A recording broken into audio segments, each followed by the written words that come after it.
নেতা কিন্তু তৈরি করে ভোটাররা।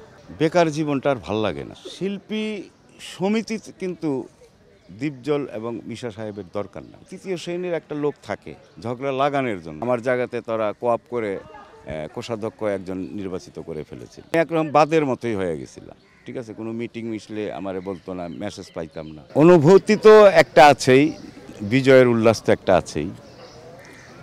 গোটা একটা মাস পরিশ্রম করেছি, ঘুম নাই, খাওয়া নাই, শুধু ভোটারদের দ্বারে দ্বারে ঘুরতে হয়েছে।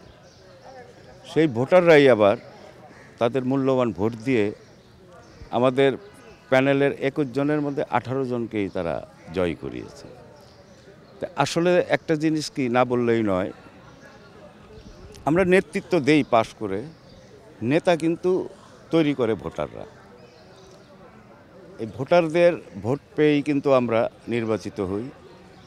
তা আমাদের প্রথম কাজ থাকবে, আমরা যেগুলো বলে আসছিলাম নির্বাচনের আগে, যে তাদের সুখে দুঃখে আমরা থাকব ২টা বছর আনন্দ ফুর্তি করে।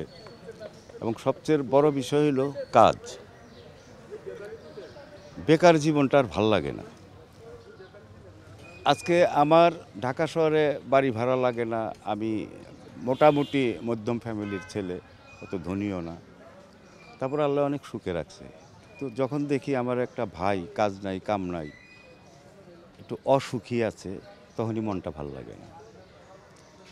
তো যাই হোক, এবার আল্লাহ আমাদেরকে জয় করেছেন এবং আমাদের প্যানেলে আমাদের সেক্রেটারি মনোয়ার হোসেন দীপজল সাহেব একজন দানবীর।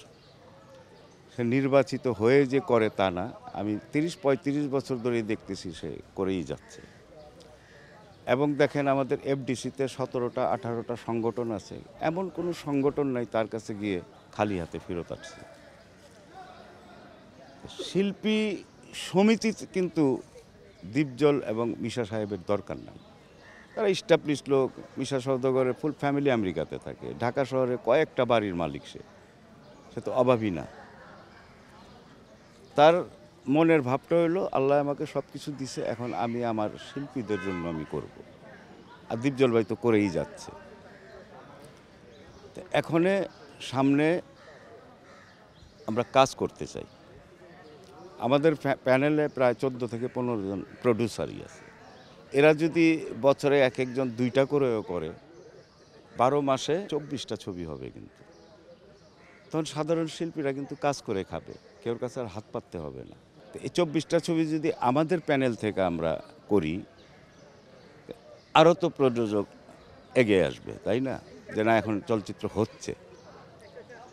তো এইভাবেই কাজের মাঝখানে যে ভাটাটা ছিল এটা আর থাকবে না।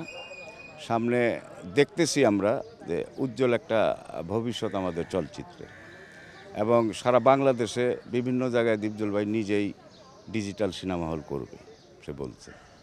এবং সবচেয়ে বড় কথা হলো শিল্পীদের একটা বাসস্থান, যাদের ঢাকা শহরে পা রাখার জায়গা নাই শিল্পীদের, তাদের জন্য একটা জায়গার ব্যবস্থা করবে সরকারের সাথে আলোচনা করে।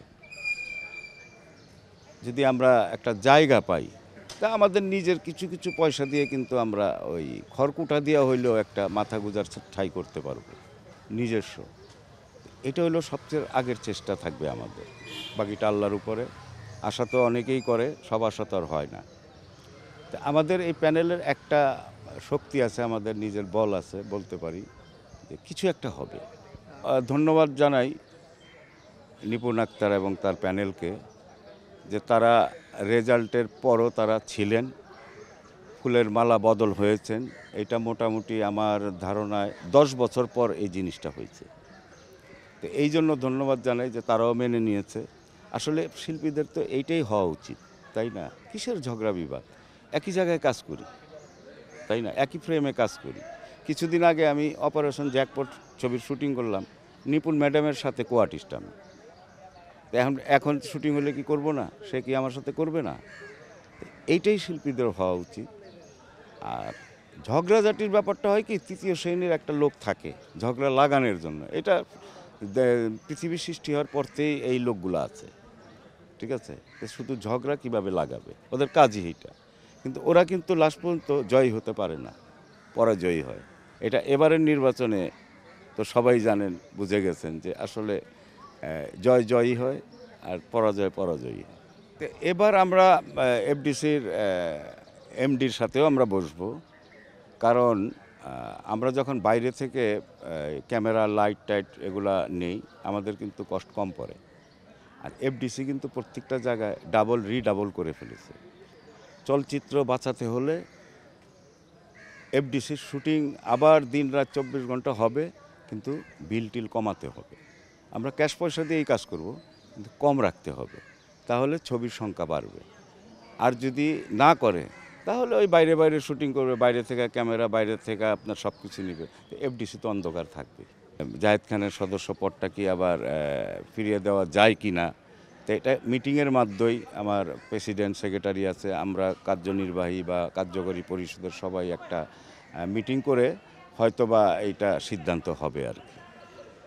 আমার মনে হয় একটা সংসারে ভাইয়ের সাথে ভাইয়ের ঝগড়া হয়, তাই না? আবার কিন্তু মিল হয়। দেখেন, আমি 2015-তে দপ্তরের প্রচার সম্পাদকে নির্বাচিত হয়েছিলাম, কিন্তু কিছুদিন অফিস করার পর আমার সাথে বনিবনা হয়নি, আমি নিজেই চলে আসছিলাম কিন্তু। এবং আমার জায়গাতে তারা কোঅপ করে কোষাধ্যক্ষ একজন নির্বাচিত করে ফেলেছিল। আমি কোনো সাউন্ড করিনি, মানে একরকম বাদের মতোই হয়ে গেছিলাম, ঠিক আছে? কোনো মিটিং মিশলে আমারে বলতো না, মেসেজ পাইতাম না। তা আবার অটো কিন্তু সদস্যপদ চলে আসছে, ওরাই দিছে কিন্তু। ওরাও হয়তো বুঝতে পারছে, তো ভুল তো মানুষই করে, তাই না? আবার ভুলের সংশোধনও হয়। তো এখানে তো আর জেল ফাঁসির কোনো ব্যাপার না, এটা নিজেরা গোল টেবিলে বৈশা আলাপ আলোচনা করে যেভাবে ভালো হয় ওইভাবেই করা দরকার। আসসালামু আলাইকুম প্রিয় দর্শক, আজকে আপনাদের দোয়াতেই কিন্তু আমি এই প্ল্যাটফর্মে, আপনারাই এনে দিয়েছেন। আপনারা আমাদের জন্য দোয়া করবেন।